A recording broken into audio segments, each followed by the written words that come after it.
Cześć, Labrit z Łotwy. W dzisiejszym odcinku dowiecie się m.in.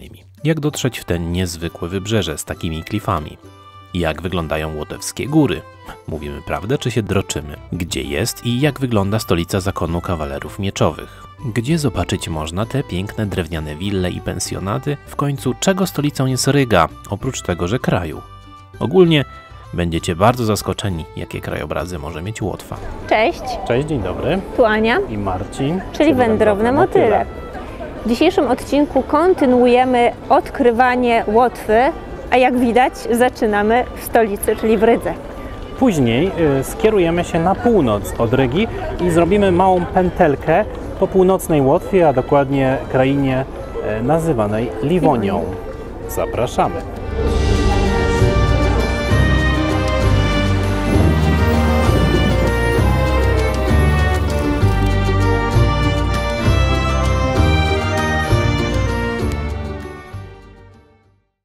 W poprzednim odcinku mieliśmy okazję stykać się z drewnianą, piękną architekturą miast Kurlandii, w tym również będziemy mieć okazję, to w tym najsłynniejszym kurorcie Łotwy. Ale najpierw udajmy się z niej do stolicy, podmiejską kolejką za 4 euro. Po około 40 minutach mija potężną dźwinę i dojeżdża prawie do serca miasta, w okolice tego niezwykłego targowiska. My już po kawie, ale można dorzucić sklan drausis, tradycyjne łotewskie ciasto marchewkowo-dyniowe. No i co my tutaj mamy? Wszystko, jak na dawne, handlowe, hanzeatyckie miasto przystało. Hale targowe w Rydze są największymi tego typu halami w całej Europie. To jest 5 wielkich hal podzielonych tematycznie, czyli ryby, mięsa, sery itd., itd. I taka ciekawostka. Wcześniej, przed wojną, w czasie wojny przetrzymywane tu były niemieckie cepeliny, co świadczy o wielkości tych hal właśnie. Około 600-tysięczna Ryga, największe miasto krajów bałtyckich, jest miastem tramwajów, ale i ciekawej architektury, zwłaszcza w jednej jej nurcie. Uważana jest za najlepszą w Europie. Ten dom na przykład, zwany Domem Kotów, to tylko mały jej przedsmak, ale o tym za chwilę. Najpierw to, co lubimy bardzo. Chwila z polskimi wątkami. Tutaj widzimy Zamek Ryski. Wybudowany został w XIV wieku przez kawalerów mieczowych, potem przebudowany, między innymi dobudowano do niego taki pałac. Dzisiaj jest to siedziba prezydenta. Wewnątrz mieszczą się też muzea, między innymi Muzeum Historii Łotwy, które czasowo ze względu na remont zostało przeniesione w inne miejsce.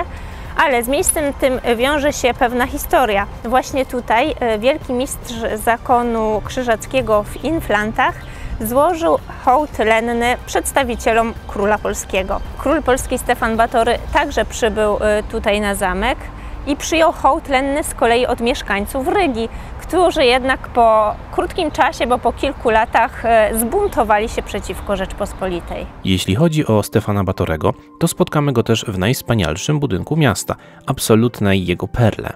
Dom Bractwa Czarnogłowych, wpływowej gildii, który po prostu trzeba zobaczyć podczas wizyty w Rydze. Kręci się w głowie trochę. To może być od ciśnienia i zmieniającej się pogody, ale może być też od niesamowitych zdobień na sufitach tego budynku oraz może się kręcić od wyobrażenia, że ten budynek zrekonstruowano praktycznie od zera. Jedynie -1 poziom, właśnie te piwnice w czasie bombardowania zachował się, a tak to widzimy, że w 1999 roku na podstawie dokumentacji i zdjęć ten jeden z najwspanialszych handlowych, kupieckich, mieszczańskich budynków w basenie Morza Bałtyckiego możemy podziwiać dzisiaj i zwiedzać na przykład w wersji z kawą w bilecie lub z czarnym balsamem ryskim. My jednak w pracy. Balsam poczeka. Oczywiście Stare Miasto w Rydze ze wszystkimi swoimi stylami wpisane zostało już w 1997 roku na listę dziedzictwa UNESCO. Jest to też jedyna na świecie stolica czteroliterowa na R. Obok Rzymu oczywiście. Niektórzy mówią, że Stare Miasto w Rydze jest mniejsze niż w Wilnie i Tallinie. No nie wiem. Może to jest taki efekt tego, że Ryga jest większym miastem niż Tallin i Wilno, a w ramach tego miasta, Stare Miasto, być może pokrywa mniej procent. Wejdziemy na najwyższy punkt widokowy i ogarniemy wzrokiem, to się okaże. Punkt ten znajduje się na szczycie wieży kościoła Rigas Doms, czyli ryskiej katedry luterańskiej, którą nie sposób przeoczyć w krajobrazie miasta.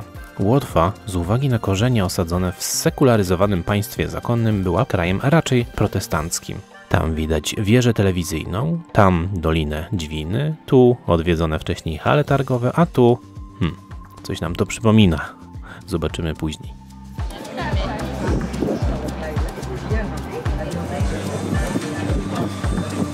Krótkim spacerem przez zielony park, okalający Stare Miasto wraz z kanałami dawnej fosy, dochodzimy do dzielnicy, która świadczy o wielkiej sławie Rygi wśród miłośników sztuki i architektury. Oto przed nami słynna ryska secesja.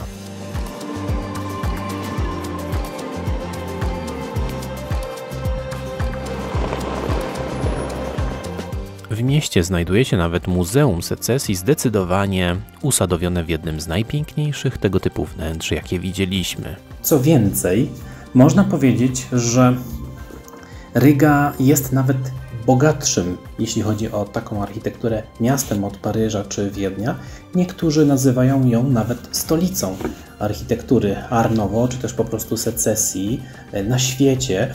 Jest oczywiście w takim stowarzyszeniu, które gromadzi miasta z największą ilością obiektów i chyba nawet jest tutaj siedziba władz tego stowarzyszenia, czyli jest stolicą, jest. No i ma muzeum, które też się tym zajmuje.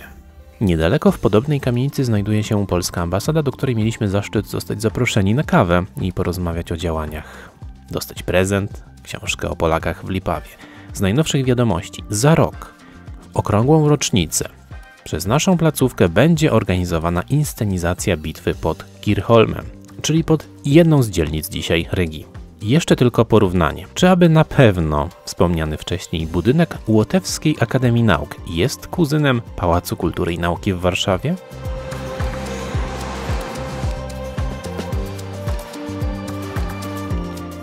Jest. Powstał w tym samym nurcie i w tym samym czasie, jest tylko dużo mniejszy i niestety jego platforma widokowa akurat wtedy, w lipcu, była zamknięta.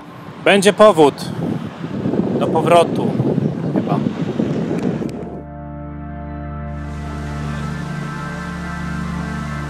Wracamy na wieczór do Jurmali.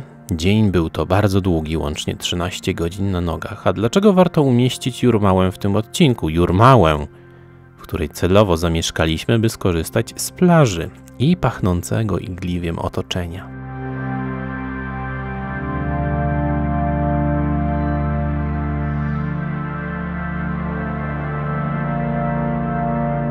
A czym jest Jurmała? Jurmała jest zestawem miast, kilkunastu, a nawet 20 kilku, z których utworzono jedno. Wcześniej wszystkie znajdowały się i dalej się znajdują w lesie. Były miastami uzdrowiskowymi, kurortowymi i obecnie jest to taka stolica letnia Łotwy. Zimowa nie wiem, czy jest. Słyszeliśmy, że jeżdżą na narty do Polski. Jest spora, bo ma ponad 40 000 mieszkańców. Jest dla każdego i trochę dla dancingowiczów, są piękne koncerty w parku uzdrowiskowym i dla imprezowiczów, zwłaszcza na plaży, jest dużo imprez. Ale powiem Wam, że jest piątek, jest weekend, nie ma jakoś strasznie dużo ludzi na plaży. Jest też dla miłośników architektury, bo to jest galeria sztuki na otwartym powietrzu. Mamy mnóstwo secesji i to drewnianej. Przepiękne są te budynki. No i dla tych, którzy chcą zwiedzać Rygę, a jednocześnie bazować tutaj, bo to jest bardzo fajna baza wypadowa do zwiedzania Rygi. Zostajmy przy architekturze drewnianej, bo po drugiej stronie miasta Ryga, już przy wylotówce w głąb Liwonii, znajduje się największy łotewski skansen architektury, gdzie możemy sobie przypomnieć, że Łotwa to 4 krainy. Semigalia, Kurlandia, Ładgalia i Liwonia właśnie. Oczywiście każda z tych kultur i każda osada, wioska zostały tu odtworzone. Zerknijcie, czy widać podobieństwa z polską zabudową dawną.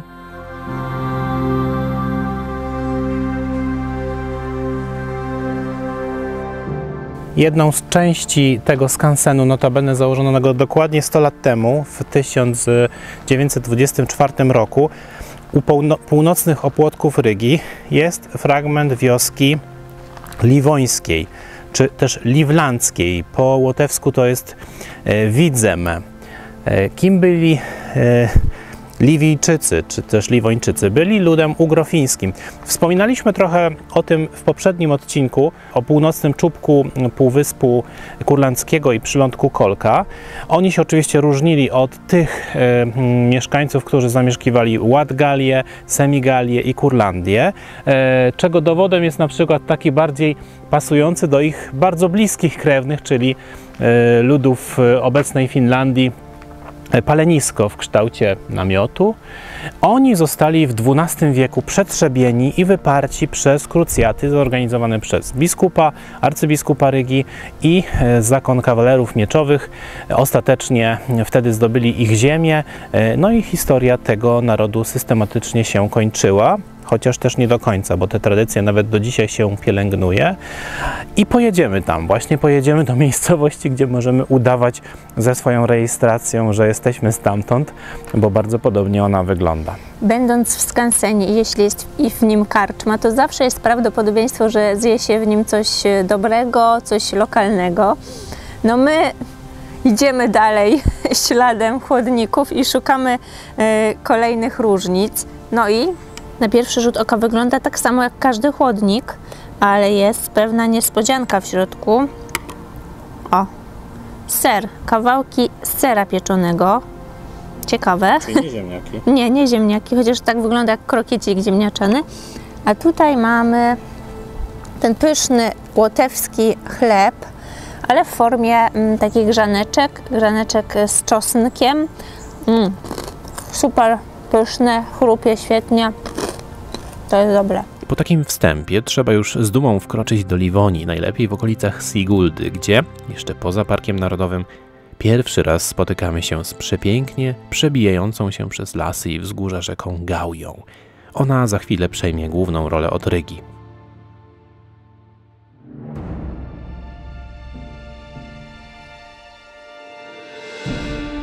To bardzo ważne miejsce dla Łotyszy.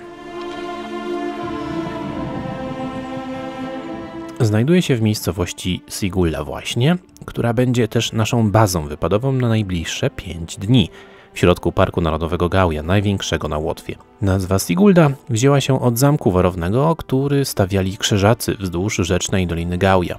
Jest dość patetyczna. Siegewald, las zwycięstwa. Po zamku pozostały niestety tylko ruiny, choć imponujące. Niedaleko wznosi się też nowy, tak też się nazywa, secesyjny Nowy Zamek, swoją rolą i bryłą przypominający nieco ten nasz prezydencki w Wiśle. Siedziba łotewskiej bohemy i świadka artystycznego w czasie np. międzywojnia. Te ziemie także należały przez krótki czas, ale bardzo krótki, do Rzeczpospolitej na przełomie XVI-XVII wieku, bo po wyparciu plemion liwońskich ktoś inny je jednak przejął na dłużej. Tereny te dość szybko zostało podzielone pomiędzy Krzyżaków a arcybiskupstwo. Granicą stała się rzeka Gauja, która płynie tutaj niżej, nie jest stąd widoczna. A tam widzimy z kolei zamek w Turajdzie, do którego udamy się już za chwilę. Miejmy nadzieję, że przy trochę lepszej pogodzie. Dość ważną miejscowością z punktu widzenia szukania okruchów polskiej historii na tych terenach przez okres około kilkudziesięciu lat jest miasteczko Cesis, w polskim tłumaczeniu Kieś. Według wielu obiektywnych opinii i opisów dorównujące swoją urodą i nietypową drewniano-kamienną architekturą pięknej Kuldydze z Kurlandii pokazanej przez nas w poprzednim odcinku. Ale Kuldyga nie ma takiej świątyni. To najstarszy gotycki kościół na całej Łotwie.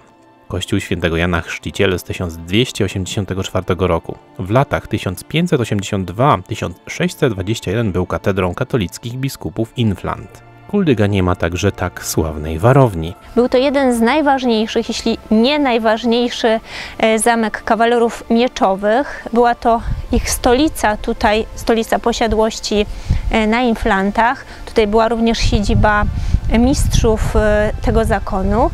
A potem, jak miasto dostało się w ręce I Rzeczpospolitej, stacjonowali tutaj także starostowie. A co dzisiaj wyróżnia ten obiekt, to bez wątpienia to, że można go zwiedzać, ale w taki dość specyficzny sposób, ponieważ ta trasa zwiedzania jest taka surowa, łącznie z tym, że nie ma oświetlenia, więc trzeba sobie co ciemniejsze zakamarki podświetlać specjalnie przygotowanymi do tego lampionami. Czasami w źródłach Z uwagi na konotacje historyczne mówiło się o tym zamku Malbork Północy, czy też drugi Malbork, czy też mały Malbork. Oczywiście nawet architektonicznie nie ma to za wiele sensu, chyba że przyjrzymy się czasom, w którym kawalerowie mieczowi stali się tak zwanymi krzyżakami inflanckimi, krzyżakami północy. Zakony się połączyły. Jak to właściwie wszystko wyglądało? Powiedzmy sobie to w murach tutejszego muzeum. Ostatnie krucjaty Europy miały miejsce właśnie tutaj. Przewodził nim biskup Rygi i nowy zakon o walecznym usposobieniu. Kawalerowie mieczowi, zwani też zakonem liwońskim. Założeni zostali na regułę templariuszy w Rydze. Uwolnili się od władzy ryskiego biskupa i rozpychali po terenach obecnej Łotwy i Estonii. Po wielkiej porażce z Litwinami pod Szawłami sami oddali się w 1237 roku pod opiekę zakonu krzyżackiego ze stolicą w Malborku, tworząc ogromne państwo zakonne, ale zachowując pewną autonomię i zdobywając Estonię. Po porażce krzyżaków pod Grunwaldem postanowili się znowu usamodzielnić, ale otrzymywali sporo ciosów od państwa moskiewskiego. Państwo zakonu inflanckiego pozostało niezależne do 1561 roku, kiedy ostatni wielki mistrz Gotthard Kettler złożył hołd królowi polskiemu Zygmuntowi Augustowi na resztkach swoich ziem, czyli księstwie Kurlandii i Semigalii, o którym było w poprzednim odcinku.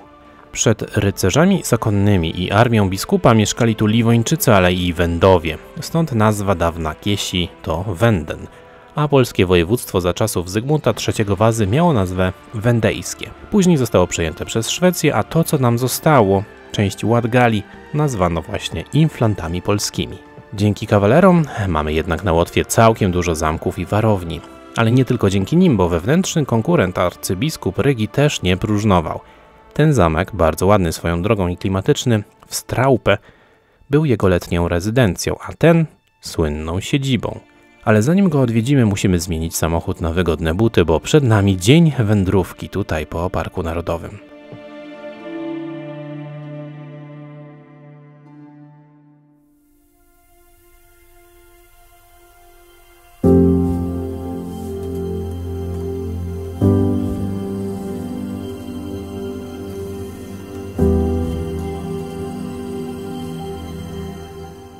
Czy tak naprawdę wygląda kraj uważany powszechnie za płaski?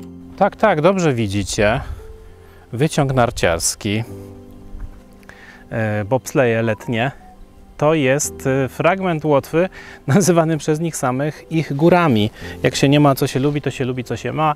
Widzimy tutaj rejestracje litewskie, estońskie, pewnie z tego powodu. Park Narodowy Gauja jest takim najbardziej zróżnicowanym krajobrazowo. Nawet nie chodzi tylko i wyłącznie o dolinę rzeki, chociaż ona wpływa właśnie na te duże, strome stoki. Są też rejestracje polskie, zwłaszcza z Białegostoku, z tego co widzieliśmy, i Olsztyna, co jest logiczne.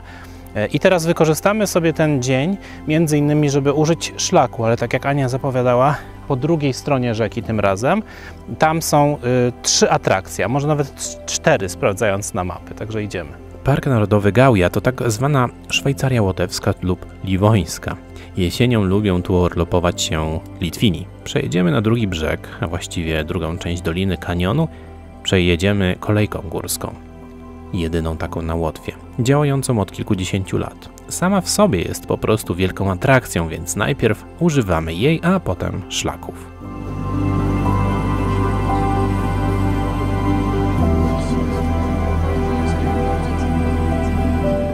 Pierwszym punktem jest pomijana trochę przez foldery i przewodniki nieco w cieniu 2 zamków Grimulda. To właściwie kompleks pałacowo-parkowy z oficynami, zabudowaniami gospodarczymi, pełniący swego czasu rolę kameralnego uzdrowiska posiadłości arystokratycznego rodu von Lieven, sprytnie balansującego pomiędzy Imperium Szwedzkim i Rosyjskim i odwołującego się do rzekomych swoich liwońskich korzeni, znaczy lokalnych. Tuż obok stał jednak prawdziwy zamek Grimuldzki, z niego zostało jedynie to, Szwedzi postanowili go wysadzić, co ciekawe, by nie przejęli go napierający na nich Polacy. No to idziemy. Szlakiem wzdłuż doliny, cel widać w oddali.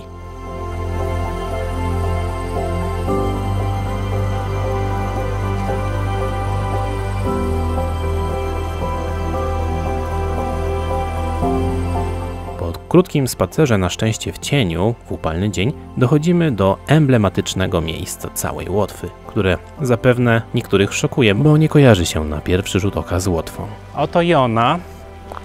największa nie tylko na Łotwie, ale i podobno w krajach bałtyckich jaskinia, aczkolwiek patrząc na jej parametry 19 metrów wysokości, 12 głębokości lub na odwrót, możemy ją nazwać tylko i wyłącznie grotą, ale ma w sobie więcej legend i historii niż niejedna prawdziwa jaskinia. Jedna mówi, że strumyczek, który tu wypływa, to łzy żony ostatniego wodza Liwonów, który oskarżył żonę o zdradę. Druga legenda mówi o Gutmanie, czyli dobrym człowieku, który zamieszkiwał grotę, a był najsłynniejszym w Liwonii znachorem. Trzecia legenda jest trochę związana z Polską, dlatego że w czasie, kiedy po drugiej stronie rzeki przesiadywały polskie wojska i w czasie, kiedy to były północne rubieże Rzeczpospolitej, ale były też wtedy wojny ze Szwedami, mieszkała tutaj Róża. Róża z Turajdy, córka grafa na zamku w Turajdzie, do którego idziemy, była przepiękna.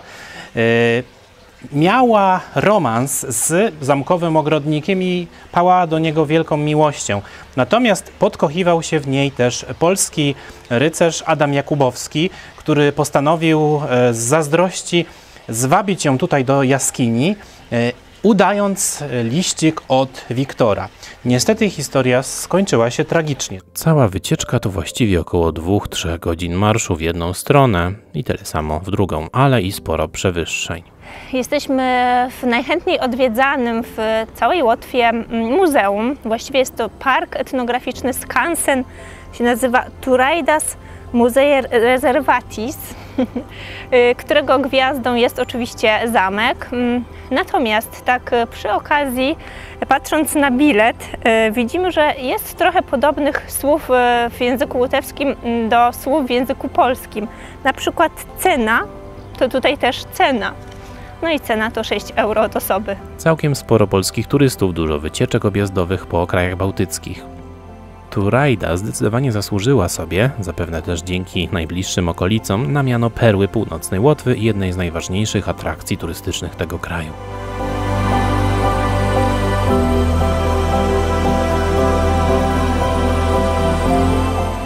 Zamek został założony w 1214 roku przez arcybiskupa Alberta, tego samego, który założył Rygę.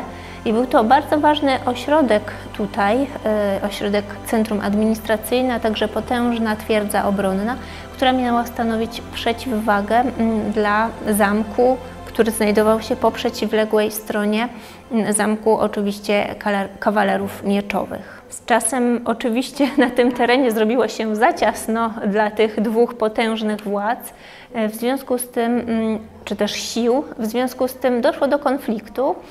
W wyniku tego rozwiązano arcybiskupstwo, a potem te ziemie dostały się w ręce Rzeczpospolitej. Ale oczywiście też na krótko, więc całkiem niewiele wody upłynęło w rzece Gauja, zanim wkroczyli tu Szwedzi albo Moskwianie. Rzeka jest piękna, doniosła, ciekawie płynąca niczym litewski Niemen. Popularna wśród kajakarzy, choć dla nas osobiście w tym momencie nieco za duża, a mówimy tak tylko dlatego, że wiedzieliśmy, że inną rzekę mamy w planie na wyprawę kajakową i to nie byle jaką. Massalaka. Massalaca.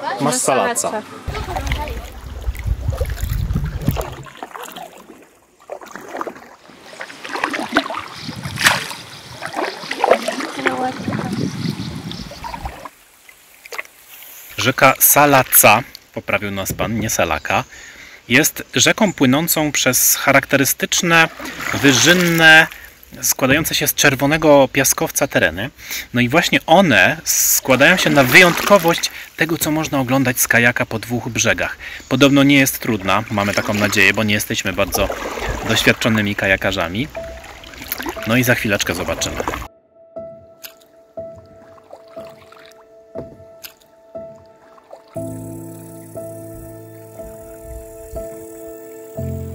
Inny dzień, nawet łącznie 2, poświęciliśmy na wybrzeże Liwonii, które jest nieco inne niż kurlandzkie. Z uwagi na bliskość drogi Via Baltica, sami Łotysze lubią tutaj wypoczywać weekendami. Na jednej z plaż doświadczyliśmy niesamowitego zjawiska.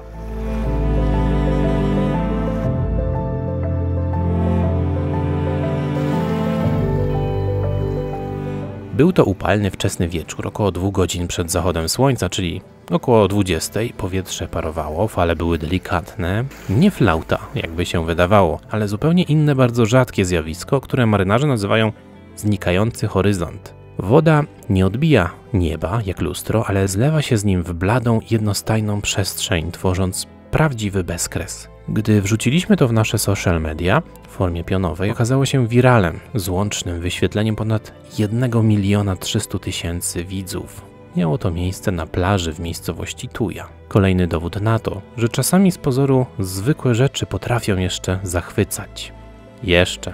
I to zdrowy objaw. Kolejne miejsce jednak jest równie niezwykłe, bo nigdzie nad Bałtykiem chyba nie spotkacie takiego krajobrazu. Aby tu dotrzeć, musieliśmy pojechać 8-10 minut szutrem, prawie na koniec świata, ale to nie jest koniec świata. A dlaczego, zaraz zobaczycie, to jedno z najbardziej niesamowitych miejsc na wybrzeżu Bałtyku. Nie ma nad naszym morzem miejsca, gdzie czerwone, pomarańczowe, piaskowcowe skały, klify sięgają tak blisko tafli akwenu. W połączeniu z granitowymi, polodowcowymi głazami plaża o nazwie Vecemiu Clintis zachwyca. Miejsce na szczęście nigdy nie stanie się masowe, bo aby się tu dostać, tak jak mówiłem, trzeba się trochę postarać.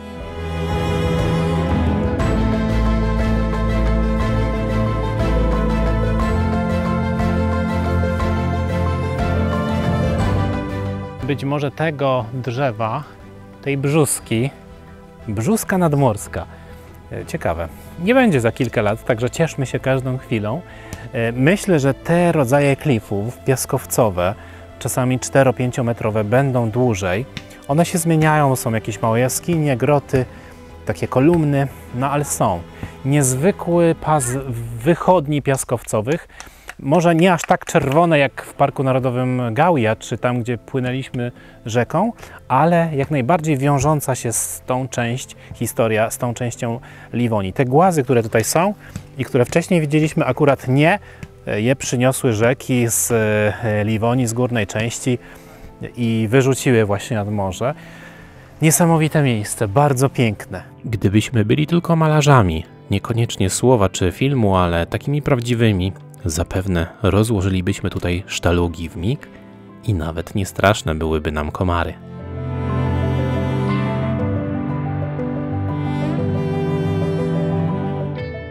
Inne godne zobaczenia miejsce i plaże nad Liwońskim wybrzeżem Bałtyku to m.in. położona na północ od tego miejsca, już po drodze do Estonii, Vitrupe, przy ujściu rzeki o tej samej nazwie, a także plaża w popularnej wypoczynkowej miejscowości Saulkrasti, w miejscu, gdzie znajduje się Balta Kapa, co ciekawe tłumaczona jako biała wydma. Reszty nie zdradzimy albo po prostu dodamy do artykułu na blogu. Jest godzina 10:20. Dzisiaj szykuje się bardzo upalny dzień. Jest już 26-27 stopni. Kierujemy się na wschód, na granicę Livonii i Latgalii, żeby zobaczyć Łotywskie góry.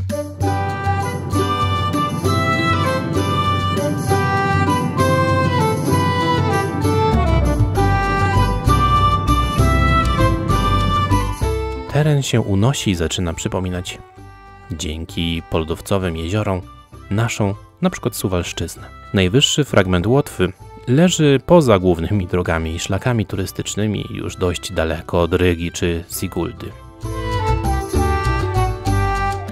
Gajzin Kalns. Gajzin po prostu dla Łotyszy. Najwyższy szczyt, inaczej Messenberg, ma 312 metrów nad poziomem morza, także nie w kij dmuchał. Na niektórych szrafurach starych map już będzie miało inne wzorki, czy na mapach fizycznych kolor może nawet żółty albo jasno-pomarańczowy. Jest oczywiście to, możemy sobie wpisać, fragment korony gór Europy, ale śmieszne jest to, że najwyższy szczyt Estonii ma kilka metrów więcej. Swego czasu wybudowano wieżę z cegieł, żeby można było pokonać o 2-3 metry wysokość Estonii, co prawda sztucznym ruchem, no ale jednak wieży już nie ma, bo się rozpadła, ich tak zostawiono. Łotwa ma o kilka metrów niższy szczyt. Idziemy teraz na szlak bez tlenu, spróbujemy zdobyć. Wiemy to z rozmów, że jeśli Łotysze szukają gór czy nart, to jeżdżą do nas, to jest najbliższy dla nich fragment, ale jak nie jeżdżą do nas, to właśnie tu czy w okolicach Siguldy to mają. Tutaj są aż 3 wyciągi narciarskie. Żeby było śmieszniej, Największa miejscowość tej okolicy nazywa się Madonna. Prawie jak Madonna di Campiglio.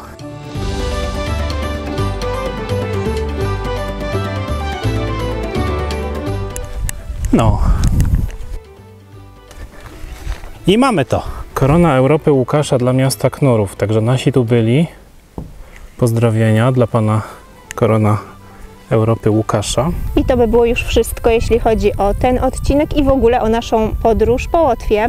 Mamy wielką nadzieję, że wam się podobało i że zaskoczyliśmy was niektórymi miejscami w tym kraju. Na przykład tym fragmentem tego kraju. Zostawiamy sobie Latgalię na kiedyś, na przykład jak będziemy okrążać Bałtyk. I jak się bardzo przyjrzymy, to stąd, z tego szczytu, być może dostrzeżemy miejsce, do którego się udamy dalej, chociaż powiedzmy sobie szczerze, to już będzie tak zwana droga powrotna do Polski, ale z punkcikami. I jeszcze taka informacja na koniec. Pod filmem jest link do zapisu dla chętnych do naszej najnowszej planowanej książki. Będzie ona traktować o generalnie Europie Środkowej. Jest już prawie ukończona, premiera raczej w przyszłym roku, ale pamiętajcie, zapisane osoby mają zawsze najtańszą cenę, być może nawet minus 20-25 zł.